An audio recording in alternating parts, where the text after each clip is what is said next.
뭐라고 말도 안 돼. 어떻게 간병인에게 상속을 하냐고. 시아버지가 죽고 유언장이 공개되는 순간 가족 모두가 얼어붙었습니다. 수십억 원대 전 재산이 피 한 방울 안 섞인 젊은 간병인에게 넘어간다는 충격적인 유언. 그런데 더 소름 돋는 건 그날 밤 발견된 시아버지의 마지막 쪽지였습니다. 아들 중 하나는 내 자식이 아니다. 충격의 가족 비밀, 그리고 25년 전 은폐된 죽음. 간병인은 왜 유산을 받았고 누가 거짓으로 이 집을 지켜왔던 걸까요? 모두가 믿었던 가족의 민낯이 지금 벗겨집니다.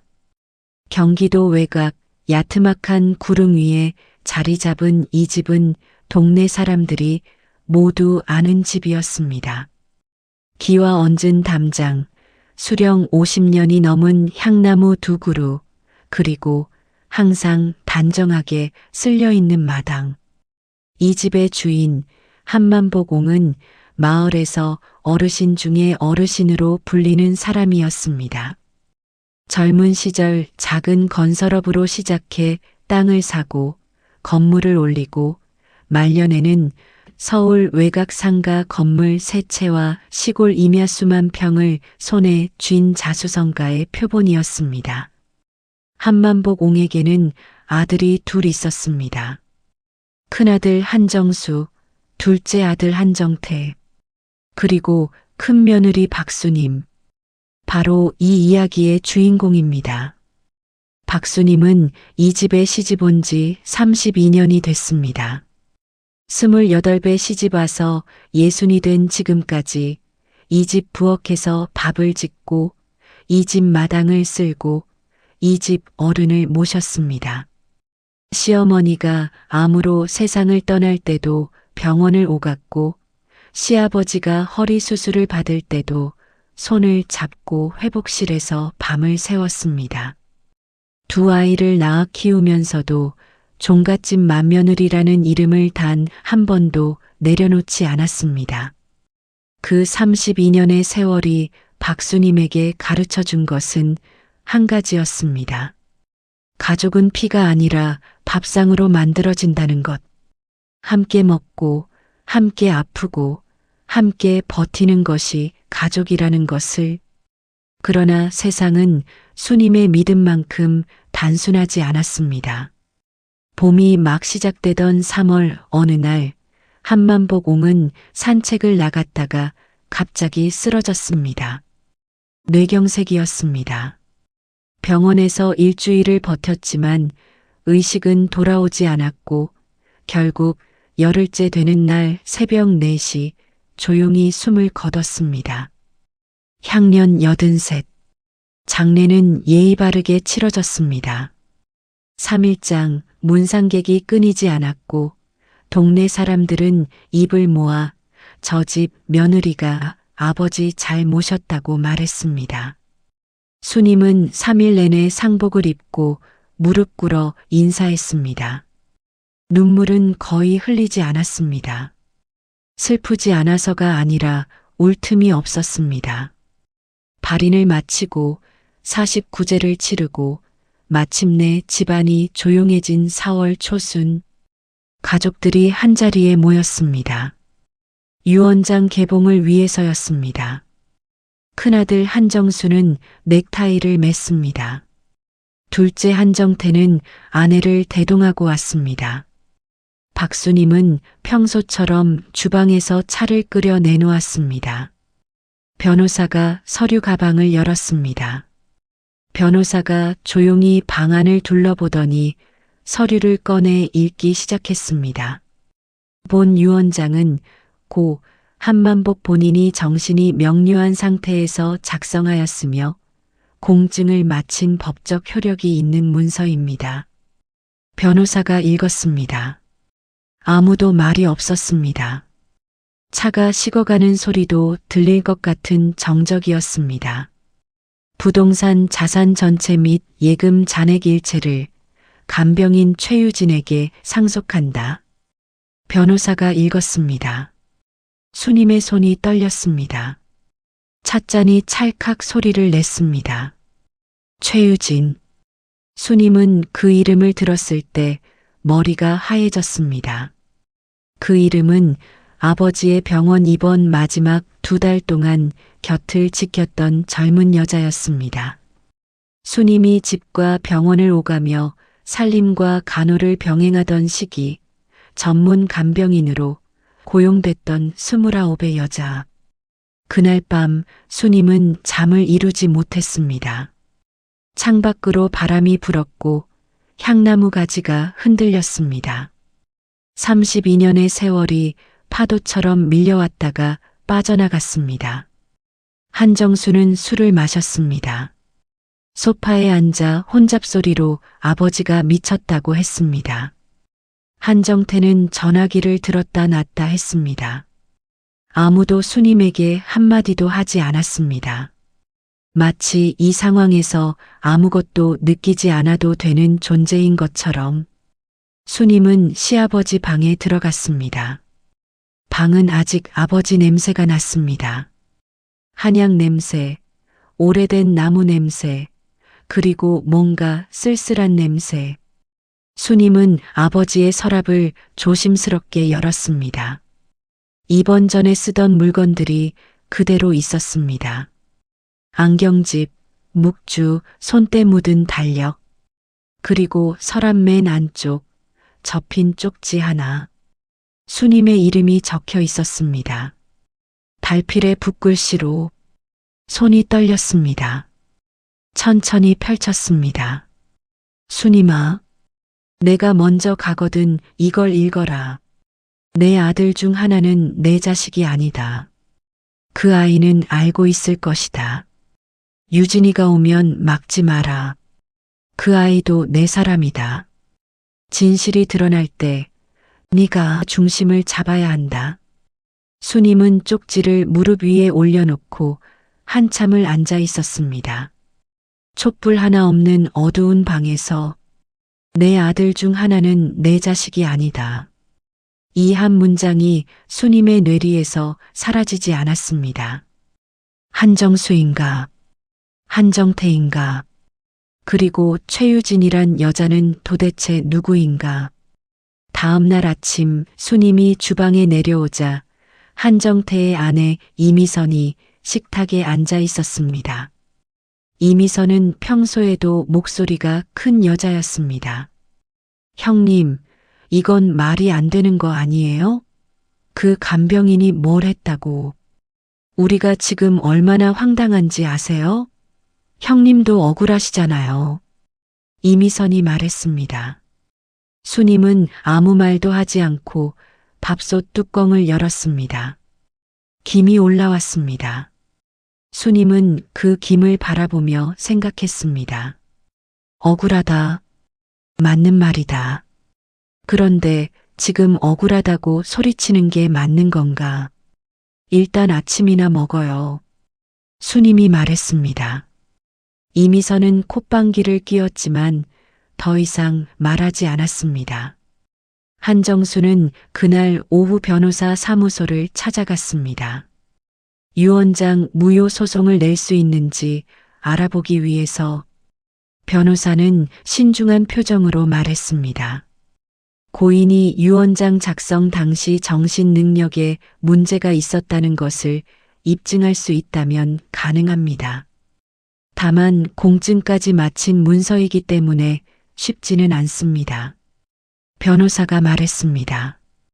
한정수는 돌아오는 차 안에서 혼자 중얼거렸습니다. 아버지가 치매였다고 하면 되잖아. 한정수가 말했습니다. 그 말을 아무도 듣지 않았습니다. 그러나 그 말은 이미 어딘가로 향하고 있었습니다. 최유진이 처음 이 집에 나타난 건 2년 전 겨울이었습니다. 한만복 옹이 낙상으로 고관절 수술을 받고 재활병원에 입원했을 때 전문 간병인이 필요했습니다. 간병인 소개소를 통해 왔고 이력서에는 간병인 자격증과 3년의 경력이 적혀 있었습니다. 유진은 조용한 여자였습니다. 말수가 없었고 필요한 것만 했습니다. 어르신에게 밥을 먹이고 약을 챙기고 재활 운동을 도왔습니다.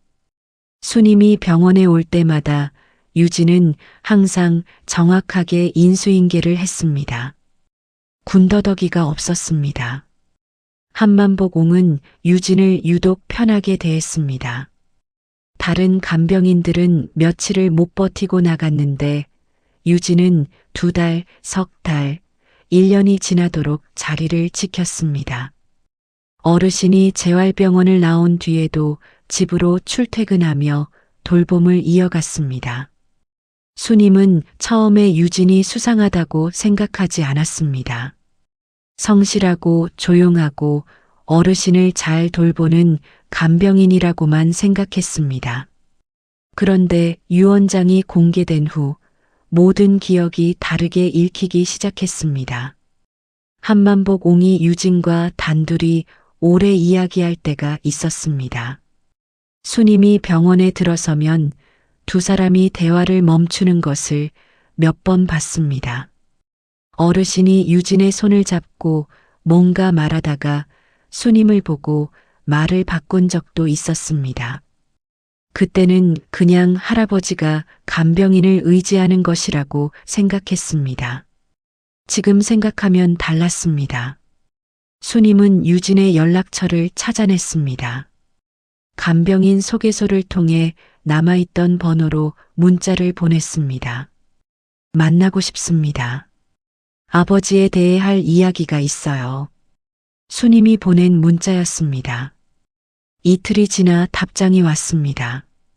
저도 드릴 말씀이 있었습니다. 장소를 정해주세요. 유진에게서 온 문자였습니다. 2사람은 병원 근처 커피숍에서 만났습니다. 유진은 수님을 보자 고개를 숙였습니다. 긴장한 기색이 역력했지만 눈은 흔들리지 않았습니다. 수님은 커피를 한 모금 마시고 먼저 입을 열었습니다. 유 원장 보셨죠? 수님이 말했습니다. 네. 유진이 말했습니다. 당신, 우리 아버지랑 어떤 사이예요? 수님이 말했습니다. 유진은 잠시 시선을 내렸다가 다시 들었습니다. 어르신이 저를 먼저 찾아오셨어요. 제가 간병인으로 일하는 병원으로. 유진이 천천히 말했습니다. 수님은 그 말에서 뭔가 단단한 것이 부딪히는 감각을 느꼈습니다. 먼저요? 수님이 말했습니다. 유진이 고개를 끄덕였습니다. 저는 어르신을 찾으러 온 게 아니에요. 어르신이 저를 찾은 겁니다. 그것도 아주 오래전부터. 유진이 말했습니다. 그 말의 의미가 공기 속에 천천히 퍼졌습니다. 수님의 심장이 한 박자 늦게 뛰었습니다. 유진과의 만남이 있고 사흘 뒤 한정수가 수님을 불렀습니다. 거실 소파에 앉아서 어딘지 모르게 흥분된 얼굴로 말했습니다. 나 변호사랑 얘기 다 해놨어. 유 원장 무효 소송 낼 거야. 아버지가 작성할 당시 인지 능력이 저하된 상태였다고 주장하는 거야. 병원 기록도 확인해 봤는데 뇌경색 이전에 경도인지장애 진단받은 게 있어. 한정수가 말했습니다. 수님은 남편의 얼굴을 똑바로 봤습니다. 그게 무슨 말이야? 아버지가 치매였다고 주장하겠다는 거야? 돌아가신 아버지를. 수님이 말했습니다. 치매가 아니라 인지 능력 저하야. 법적으로는 다른 얘기야. 한정수가 말했습니다. 다를 게 없잖아. 아버지 명예를 갖다 바치겠다는 거잖아. 수님이 말했습니다. 한정수는 목소리를 높였습니다. 아니, 당신은 30년을 살았으면서 그 돈이 간병인한테 다 가도 괜찮아? 아이들 것도 있는데. 한정수가 말했습니다. 수님은 아무 말도 하지 않았습니다. 그러나 속에서 무언가 단단해지는 걸 느꼈습니다. 이 남자가 지금 내 편인 척하면서 실제론 자기 몫을 찾는 것이라는 것을. 둘째 한정태는 달랐습니다. 그는 더 영리하게 움직였습니다. 유진의 신원을 사설 탐정을 통해 조사하기 시작했고 이틀 만에 결과를 들고 왔습니다. 거실에서 두 형제가 마주 앉았을 때 한정태가 서류 봉투를 꺼냈습니다. 최유진, 나이 29, 본 적은 충청도 어느 시골. 그런데 여기서 이상한 게 있어. 이 여자 아버지가 죽은 사람이야.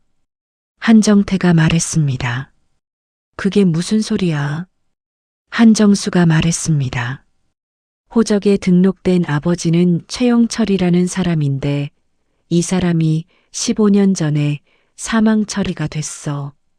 근데 이 최영철이라는 사람 알고 보니까 우리 아버지 쪽 관련이 있어. 예전에 아버지 건설 현장에서 일하다가 공사사고로 죽었다고. 한정태가 말했습니다. 두 형제가 동시에 굳었습니다. 그럼 그 여자가 복수하러 온 거야? 한정수가 말했습니다. 모르겠어. 그런데 이거 우리한테 불리한 거야. 아버지가 유진 아버지 사고랑 연관이 있다는 게 밖에 알려지면 우리 가문 다 망해. 한정태가 말했습니다. 수님은 이 대화를 우연히 복도에서 들었습니다. 거실 문을 열려다가 두 사람의 목소리에 손을 멈췄던 것입니다. 등줄기에 서늘한 것이 흘렀습니다. 공사사고, 유진의 아버지, 한만복옹의 건설 현장, 쪽지의 문장이 다시 떠올랐습니다. 진실이 드러날 때 네가 중심을 잡아야 한다. 수님은 결심했습니다. 진실을 알아야 했습니다. 유진과 다시 만나야 했습니다. 그런데 유진에게 연락하기 전에 수님은 한 곳을 먼저 찾아가야 한다고 느꼈습니다. 한만복 옹이 말년에 가끔 찾아가던 노인이 있었습니다. 진 노인이라고. 이름은 진필구, 올해 86. 오래전 한만복 옹과 젊은 시절을 같이 보낸 친구였습니다. 지금은 요양원에 있었습니다. 치매가 심해서 가족도 잘 알아보지 못한다고 들었습니다. 수님은 조심스럽게 요양원을 찾아갔습니다. 진 노인은 창가 의자에 앉아 있었습니다. 눈빛이 흐릿했고 무릎 위에 담요를 얹고 있었습니다. 어르신, 저 수님이에요. 만복 씨 며느리요. 수님이 말했습니다. 진 노인이 천천히 고개를 돌렸습니다. 눈에 초점이 잡히지 않았습니다. 수님은 손을 잡았습니다. 차가운 손이었습니다. 만복이 왔어? 진 노인이 작게 말했습니다. 아니요. 만복 씨는 돌아가셨어요. 저 며느리예요. 수님이요. 수님이 말했습니다. 노인이 멍하게 있다가 갑자기 눈빛이 달라졌습니다. 무언가 먼 기억 속에서 불이 켜지는 것 같은 눈이었습니다. 그 아이, 유진이, 만복이가 찾았어. 오래 찾았어. 진 노인이 말했습니다. 수님은 호흡을 참았습니다. 어르신, 유진이가 누구예요? 만복 씨랑 어떤 사이예요? 수님이 물었습니다. 진 노인은 흐릿한 눈으로 먼 곳을 바라봤습니다. 용철이, 불쌍한 녀석, 현장에서 그날 비가 왔는데 만복이가 그걸 평생 가슴에 묻고 살았어. 용철이 딸, 자기가 키우겠다고 했는데 용철이 마누라가 거절했어. 그냥 보내줬지. 그런데 그 아이가 어떻게 됐는지 만복이는 늘 마음에 걸렸어. 진 노인이 말했습니다. 수님은 그 말을 머릿속에서 조각 맞추듯 정리했습니다. 용철이는 최용철, 최유진의 아버지, 건설 현장 사고. 한만복 옹은 그 사고에 책임을 느끼고 있었고 유진을 키우려 했으나 어머니가 거절했고 평생 그 아이를 찾았다. 그럼 유진이가 아버지 딸은 아닌 거네요. 수님이 말했습니다. 진 노인이 손을 저었습니다. 딸은 아니야. 그런데 만복이한테는 딸 같은 아이야. 그 현장 사고 만복이가 안전 규정 어긴 거야. 그게 평생 한이었어. 그 죗값을 갚으려고 유진이 찾은 거야. 진 노인이 말했습니다. 노인의 눈에 눈물이 맺혔습니다. 흐릿한 눈에서도 눈물은 맑았습니다.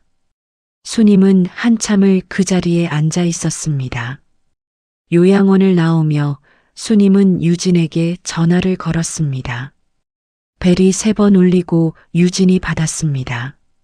만나야 할 것 같아요. 이번엔 제대로.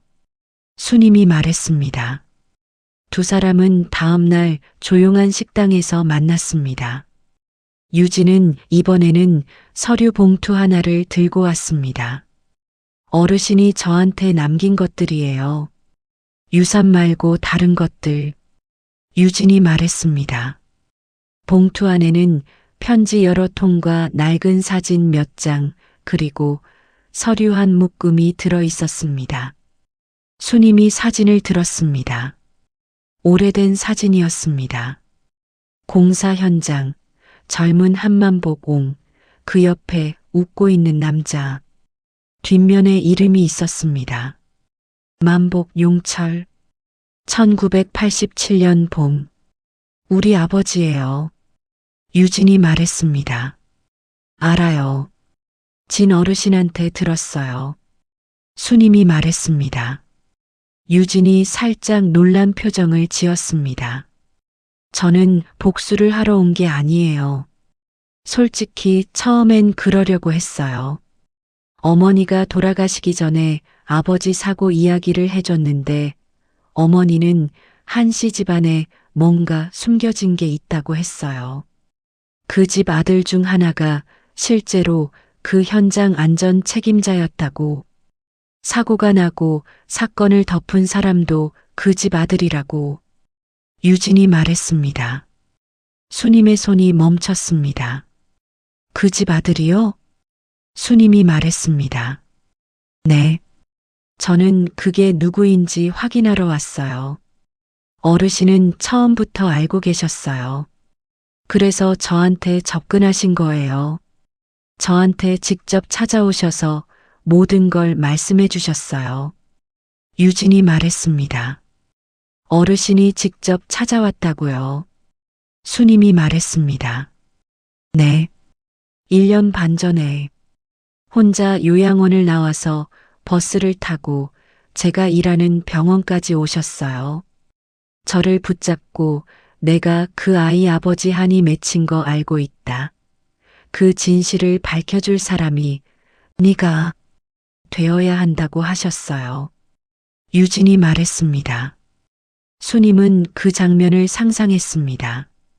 팔순 노인이 버스를 타고 혼자 낯선 병원에 찾아간 모습, 그 발걸음에 담긴 것이 무엇인지.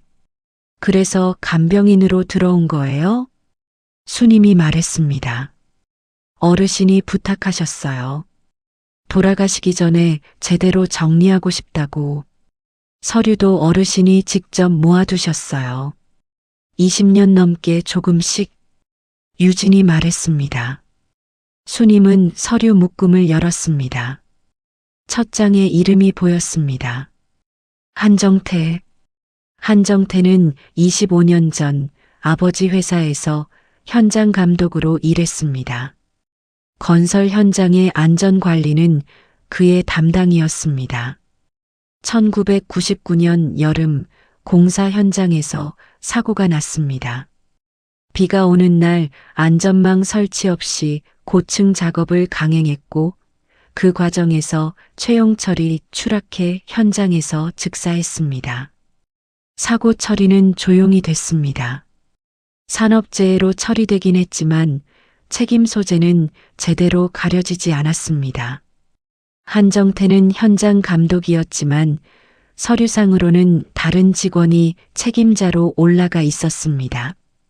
아버지 회사였고 아버지가 처리했습니다. 그리고 한정태는 그 뒤 아버지 회사에서 빠져나와 독립했습니다. 서류 속에는 그 사고의 원본 보고서가 있었습니다.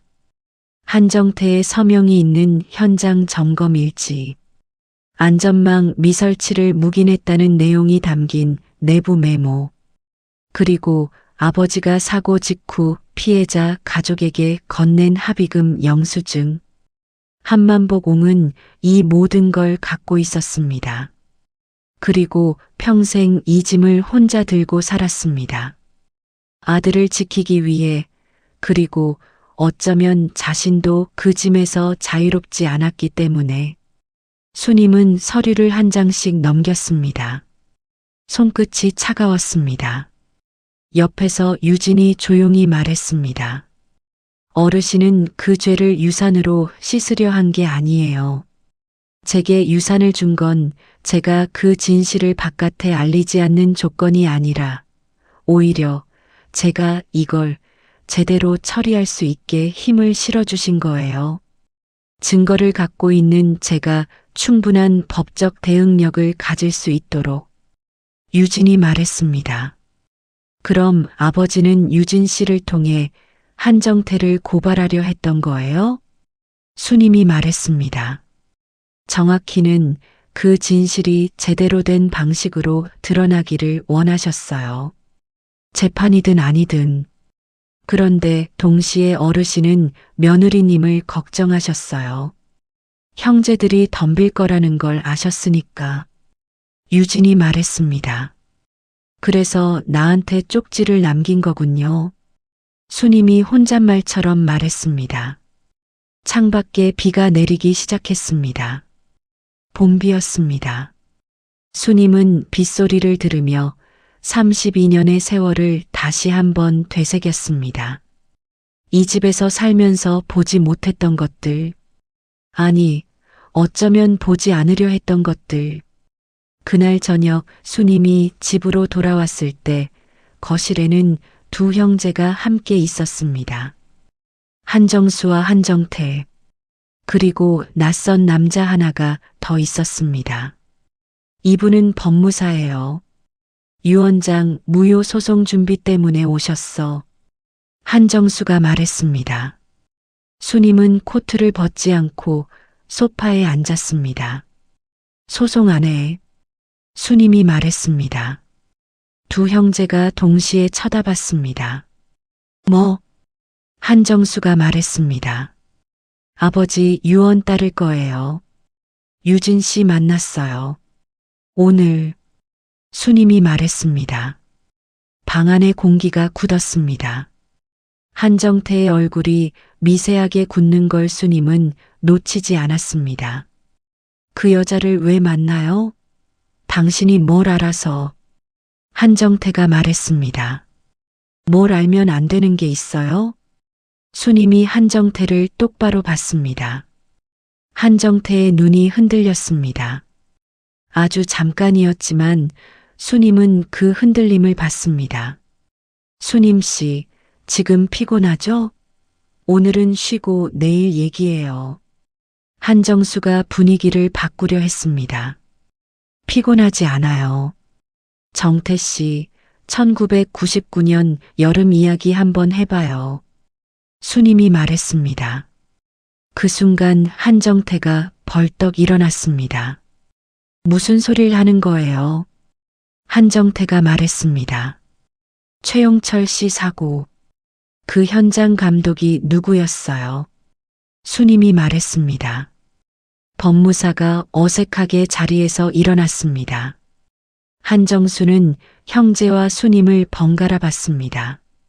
야, 아줌마 지금 뭐 하는 거야? 한정태가 소리쳤습니다. 마흔.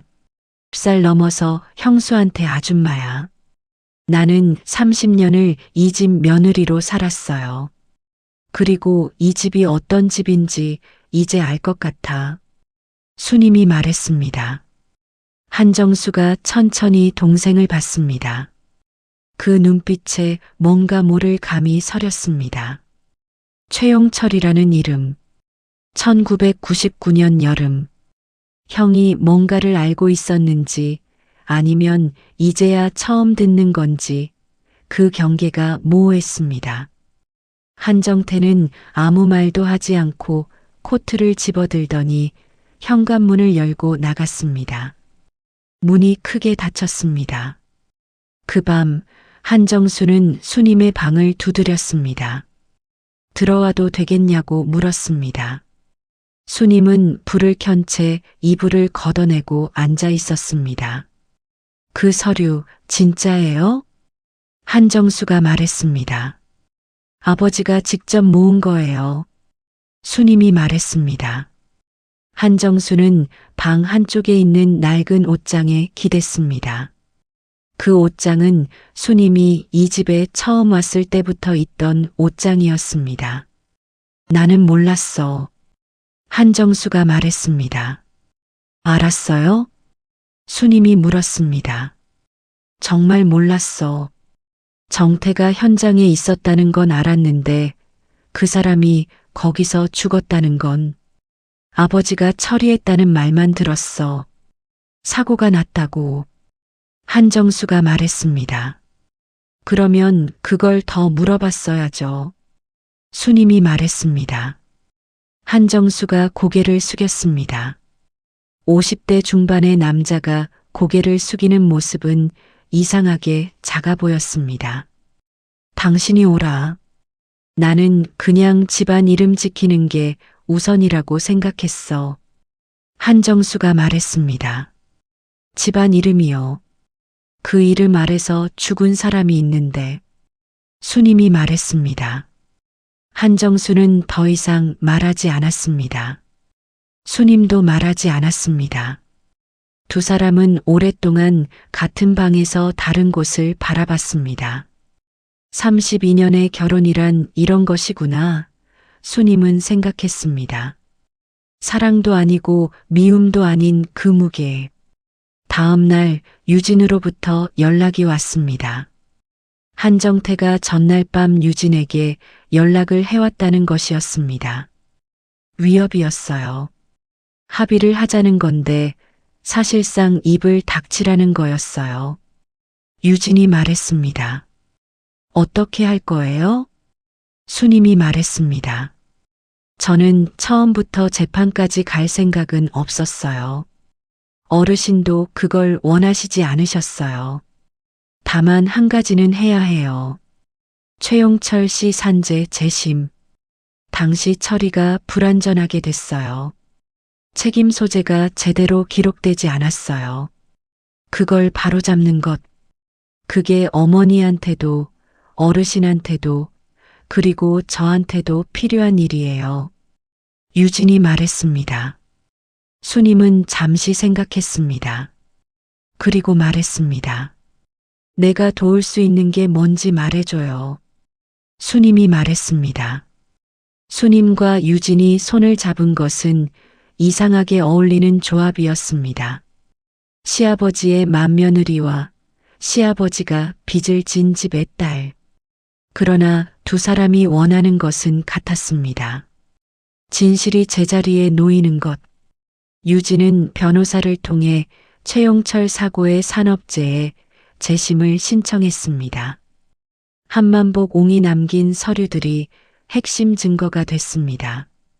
그 서류 안에는 당시 공사 현장의 내부 메모 외에도 한정태가 직접 서명한 안전점검일지 그리고 아버지가 직접 쓴 자필 고백서도 포함돼 있었습니다. 살아생전에 법정에 서지 않고도 진실을 남기는 방법을 아버지는 알고 있었던 것입니다. 수님은 그 과정에서 중요한 역할을 했습니다. 한만복 옹의 재산을 관리해온 실질적인 살림꾼으로서 그간의 자산 흐름과 합의금 처리 내역을 정리해 변호사에게 전달했습니다.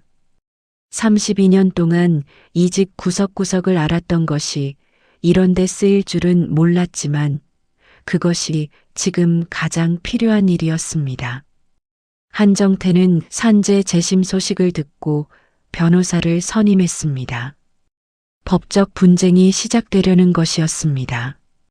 그런데 며칠 뒤 이미선, 즉 한정태의 아내가 수님에게 몰래 연락해 왔습니다. 형님, 저 좀 만나면 안 될까요? 이미선이 말했습니다. 두 사람은 동네 카페에서 만났습니다. 이미선은 평소와 전혀 다른 사람 같았습니다. 목소리가 작았고 눈이 퉁퉁 부어 있었습니다. 형님, 저 아무것도 몰랐어요. 진짜예요. 남편이 그런 일이 있었다는 거 저도 이번에 처음 알았어요. 이미선이 말했습니다. 수님은 커피잔을 감쌌습니다. 이 여자를 믿어야 하는가, 믿지 말아야 하는가. 순간적으로 재봤습니다. 아이들은요? 수님이 물었습니다. 이미선의 눈이 흔들렸습니다. 아이들이요? 이미선이 말했습니다. 만약 이 일이 법정까지 가면 아이들 이름이 거론될 수도 있어요. 그 집 아이들이라고 수님이 말했습니다. 이미선이 고개를 숙이고 울었습니다. 제발 아이들만은 이미선이 말했습니다. 수님은 한참 이미선을 봤습니다. 그리고 말했습니다. 재심은 최용철 씨 산재 기록을 바로잡는 거예요. 형사 고발이 아니에요. 정태 씨가 직접 나와서 그 사고에 대해 제대로 증언하면 아이들 이름은 안 나와요. 수님이 말했습니다. 이미선이 눈물을 닦았습니다. 그 말 믿어도 될까요? 이미선이 말했습니다. 저는 이 집 며느리예요. 이 집 망하게 하려는 게 아니에요. 이 집이 제대로 서게 하려는 거예요. 수님이 말했습니다. 재심 준비가 진행되는 사이 수님은 시아버지의 쪽지를 다시 꺼내 읽었습니다. 내 아들 중 하나는 내 자식이 아니다. 처음에는 이게 한정태에 관한 말인 줄 알았습니다. 그러나 시간이 지나면서 이 문장이 다른 방향을 가리킬 수도 있다는 생각이 들었습니다. 유진과 이야기를 나누면서 수님은 한만복 옹이 오래전 아내에게 외도를 한 적이 있다는 사실을 알게 됐습니다. 한만복 옹이 유진에게 직접 털어놓은 이야기였습니다. 젊은 시절 사업이 막 커가던 시기에 딴살림을 차린 적이 있었다고, 그 관계에서 아이는 없었다고 했지만 수님의 마음 어딘가에 작은 의문이 남았습니다. 그리고 어느 날 수님은 한만복 옹의 낡은 수첩 하나를 발견했습니다. 아버지 방 서랍 깊숙한 곳, 한약 냄새 나는 봉투에 쌓여 있던 수첩. 그 안에 이름들이 적혀 있었습니다. 날짜와 함께. 그리고 한 이름이 반복되다가 어느 시점부터 사라졌습니다. 그 이름은 낯선 이름이었습니다. 그러나 수첩 마지막 장에 아버지의 글씨로 이렇게 적혀 있었습니다. 정수야, 이건 네 잘못이 아니다. 너는 내 자식이 맞다. 다만 내가 네 어미한테 미안한 것뿐이다. 수님은 그 페이지에서 손을 뗄 수 없었습니다. 한정수, 큰아들. 아버지가 쪽지에서 내 아들 중 하나는 내 자식이 아니다라고 했던 그 말은 한정수가 아니라는 확인이었습니다. 동시에 아버지는 한정수의 출생에 대해 뭔가를 알고 또 누군가에 의해 의심받을 수 있다는 것도 알고 있었던 것입니다. 누가 그 의심을 심었을까? 수님은 한정태를 떠올렸습니다. 이미선에게 전화를 걸었습니다. 정태 씨가 형한테 뭔가 한 적 있어요? 가문이나 출생이나 그런 얘기. 수님이 말했습니다. 잠시 침묵이 흘렀습니다. 오래전에 형한테 아버지가 형은 자기 자식 맞는지 의심한다더라는 말을 했다고 들었어요. 아버지 돌아가시기 전에 형이 술 먹고 나한테 그 얘기를 해서 제가 알고 있었어요. 근데 그게 사실인지 아닌지는 이미선이 말했습니다. 수님은 전화를 끊고 한참 앉아 있었습니다. 한정태는 자신의 죄를 덮기 위해 형에게 의심의 씨앗을 심었던 것입니다. 가족을 분열시켜 자신에게 향할 시선을 흐리게 하려는 것. 오래된 치밀한 전략이었습니다. 그리고 한만보공은 그걸 알면서도 직접 나서지 못했습니다. 아들이었으니까.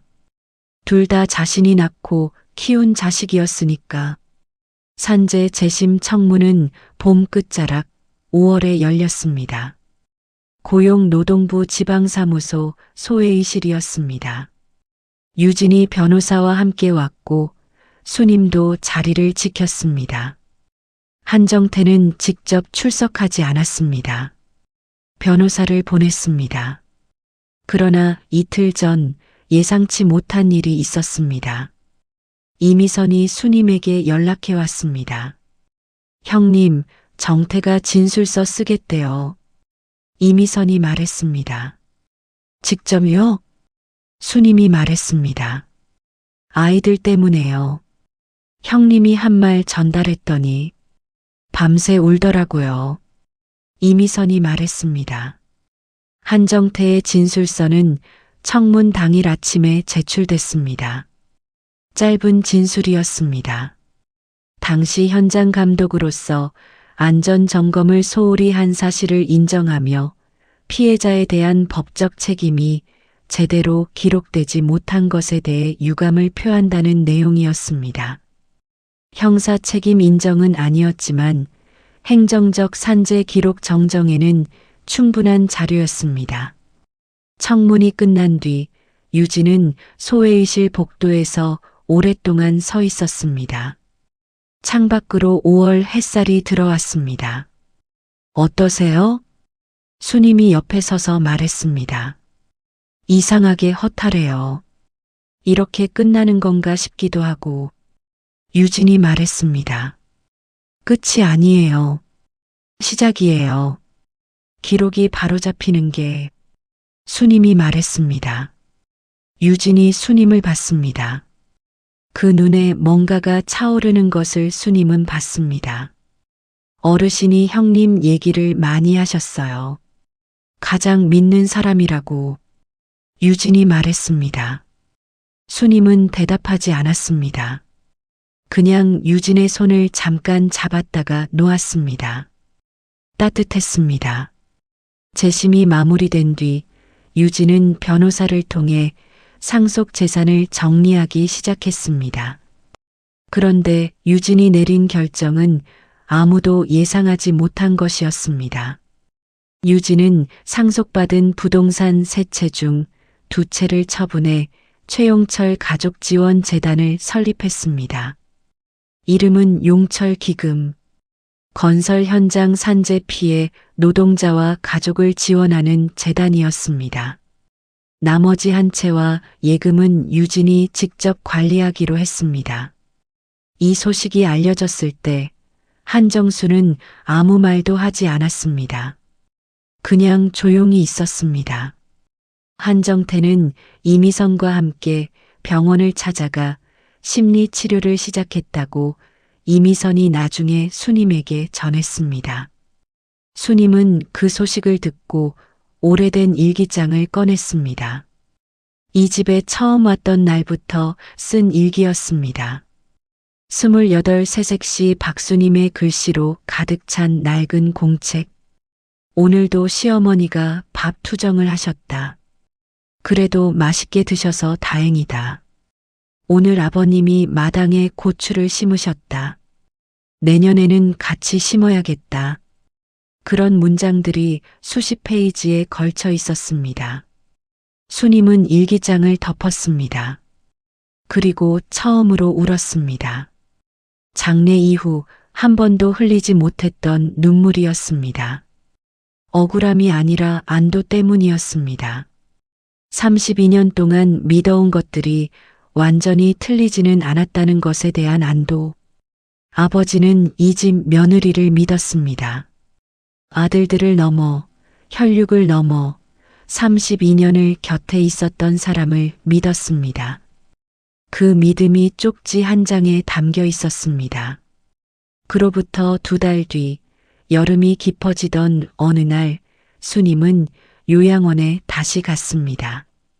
진 노인을 보러. 진 노인은 그날따라 맑은 눈빛이었습니다.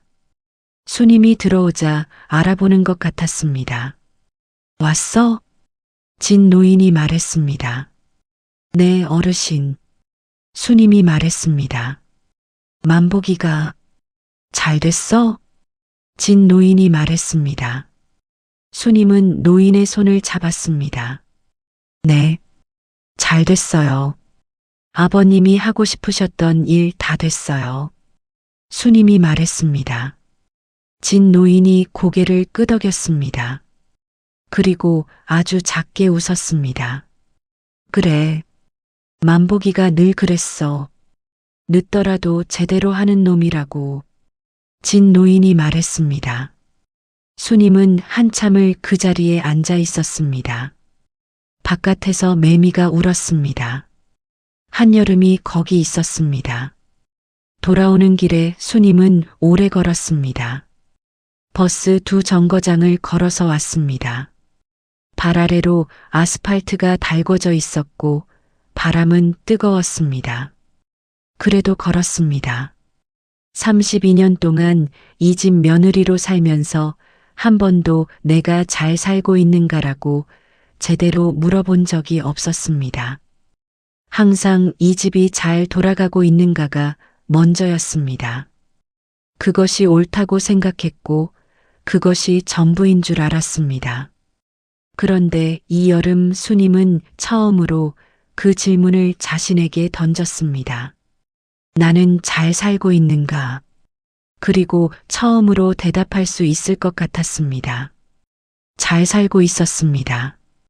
삐뚤어진 것들 사이에서도 보이지 않는 것들 사이에서도 자신이 옳다고 생각하는 방향을 놓지 않았으니까. 그것이 전부였고 그것이면 충분했습니다. 가을이 왔습니다. 집 마당의 향나무 잎이 조금 노래졌습니다. 한만복 옹이 젊어서 직접 심었다는 나무. 50년이 넘은 나무는 뿌리가 깊어서 가뭄에도 태풍에도 흔들리지 않았습니다. 유진이 가끔 집에 들렀습니다. 특별한 이유가 있는 것은 아니었습니다. 어르신이 살았던 곳을 보고 싶다고 했습니다. 수님은 차를 내어주고 마당에서 함께 앉아 있었습니다. 어르신이 이 나무 얘기를 자주 하셨어요. 유진이 말했습니다. 뭐라고 하셨는데요? 수님이 말했습니다. 이 나무는 처음 심을 때 손이 많이 갔다고. 근데 한번 뿌리를 내리고 나서는 손을 안 타도 자란다고. 가족도 그런 거라고.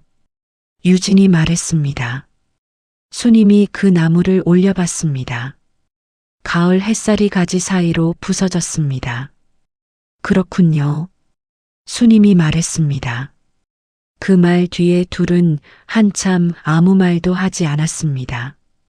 필요한 말은 다 한 것 같았습니다. 한정수는 얼마 뒤 수님에게 처음으로 먼저 말을 건넸습니다.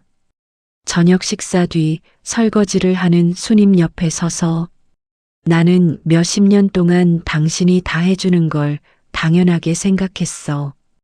한정수가 말했습니다. 수님은 설거지를 멈추지 않았습니다. 이제 알면 됐죠. 수님이 말했습니다. 미안해. 한정수가 말했습니다. 수님은 그 말에 돌아보지 않았습니다. 돌아볼 필요가 없었습니다. 그냥 설거지를 끝내고 물을 잠갔습니다. 밥은 먹었어요? 수님이 말했습니다. 한정수가 작게 웃었습니다. 그 웃음이 지나가고 부엌에 다시 조용해졌습니다. 창밖에 가을바람이 불었습니다. 향나무 잎이 몇 장 떨어졌습니다. 뿌리는 흔들리지 않았습니다. 한만복옹은 평생 죄를 가슴에 묻고 살았습니다. 그러나 떠나면서 그 죄가 빛을 보게 했습니다. 유진을 통해서가 아니라 수님을 통해서 32년을 이 집에서 버텨온 며느리를 통해서 진실은 강한 사람이 쥐는 게 아닙니다. 오래 버틴 사람이 지키는 겁니다. 박수님은 오늘도 이 집 마당을 쓸었습니다. 향나무 아래를 여전히. 재미있으셨나요? 지금까지 이야기를 들어주셔서 감사합니다. 구독, 좋아요 부탁드립니다.